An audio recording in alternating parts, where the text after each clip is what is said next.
দেখো, এইটা হচ্ছে মানবদের এন্ডোস্কেলেটন সিস্টেম, যেখানে মানুষের প্রায় পূর্ণবয়স্ক মানুষের 206টি হাড় থাকে।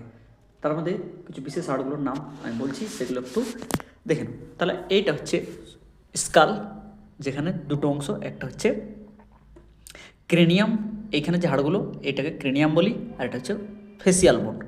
এইখানে থাকে ভার্টিব্রি, আর এই জায়গাটা রয়েছে পেক্টোরাল গাডেল। পেক্টোরাল গাডের মধ্যে এগুলো হাতগুলো থাকে, যেগুলো আমরা উপাঙ্গিক স্কেলেটন বলি।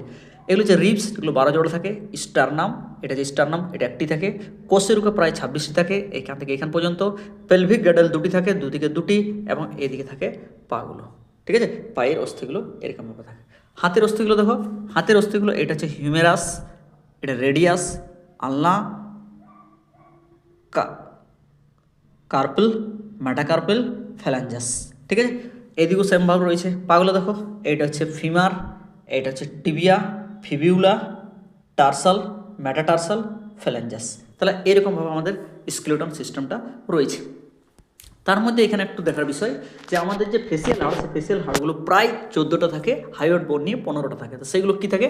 মান্ডিবল একটা থাকে, ভোমার একটা থাকে, জাইগোমেটিক বোন দুটো থাকে, ম্যাক্সিলা দুটো থাকে, নেসাল বোন দুটো থাকে, ল্যাক্রিমাল দুটো থাকে, ইনফেরিয়র নেসাল কঙ্কা দুটো থাকে, প্যালাটিয়াম দুটো থাকে, হাইওয়েড বোন একটি থাকে, অর্থাৎ মোট 15টি হাড় থাকে। আর হাতের মধ্যে যেটা থাকে বা অগ্রপদের মধ্যে হিউমেরাস দুটি থাকে, রেডিয়াস আলনা, সেই হিউমেরাস একটি, একটা হাতে দুটি হবে, রেডিয়াস আলনা দুটি থাকে, কার্পেল 8টি থাকে, মেটাকার্পেল 5টি থাকে, আর ফ্যালাঞ্জাস 14টি থাকে। দুটো হাতের মধ্যে অল টোটাল 60টি হবে। পায়ের মধ্যে যেগুলো থাকে সেটা হচ্ছে ফিমার, টিবিয়া অ্যান্ড ফিবুলা থাকে, পেটেলা, টার্সাল, মেটাটার্সাল, ফ্যালাঞ্জাস। এখানে দেখো প্রত্যেকটা যদি যোগ করি আমরা, তো পাবো এটাও 60টার মতো। তাহলে এরকমভাবে মানুষের প্রত্যেকটির ক্ষেত্রে দেখা গেছে যে 206টির মতো হাড় থাকে। ঠিক আছে।